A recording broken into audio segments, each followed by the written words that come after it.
Bonjour à tous les passionnés de cinéma, je suis enchantée de vous retrouver sur ma chaîne CinéVibe, où je partage avec vous les dernières actualités sur les films à venir et ceux déjà sortis.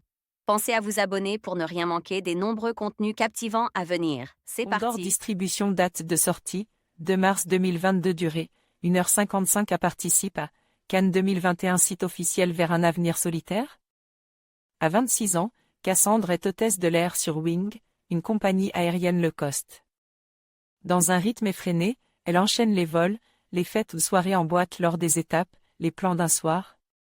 Cette vie au jour le jour semble la combler, mais la solitude rôde pourtant.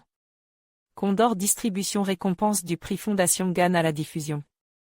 Lors de la semaine de la critique 2021, Rien à foutre est le genre de film qui ne mettra sans doute pas tout le monde d'accord. Il n'en constitue pas moins une radiographie acidulée, d'une génération à laquelle on a appris à vivre dans l'instant, sans jamais vraiment se préoccuper de son propre avenir.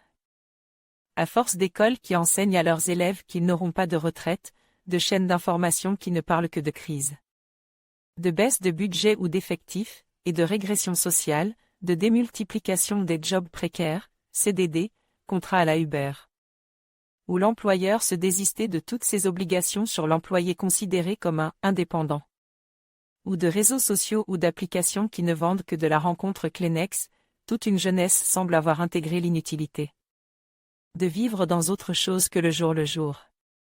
C'est ainsi que l'on découvre Cassandre, une jeune femme de 26 ans à laquelle on a appris à faire des ventes individuelles tout en travaillant en équipe, tout un concept de non-solidarité résumé en quelques scènes d'introduction, qui refuse de se positionner face au rythme et aux contraintes qui lui sont imposées.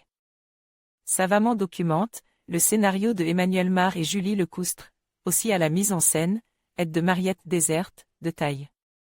À la fois des conditions de travail ne laissant aucune place à la vie privée, ni au réel contact humain avec les passagers, avant de mettre l'accent sur la pression de la compagnie pour une montée en grade, synonyme de plus de contraintes encore. En mettant en avant dans une première partie la légèreté apparente de leurs personnages, et en adoptant un ton proche d'une comédie sociale cynique, Cassandre accepte et se fout de tout, refusant de contribuer à la grève, étant volontaire pour des heures supplémentaires. À Noël, ils permettent le déploiement d'une seconde partie plus contrastée.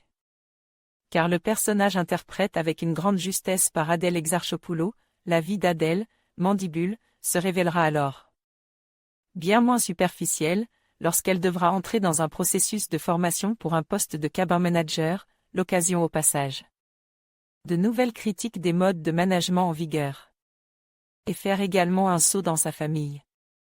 Prenant alors une toute autre dimension, le scénario pourra mettre l'accent sur les choix de vie qui s'offrent à elle, que ce soit d'un point de vue personnel ou professionnel, permettant ainsi à une certaine forme d'émotion d'affleurer, autour de ce personnage. Au départ si difficile à apprécier.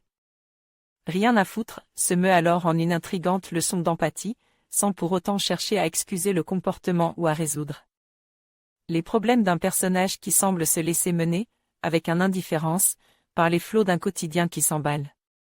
Olivier Bachelard envoyez un message au rédacteur votre note, votre pseudo, votre commentaire.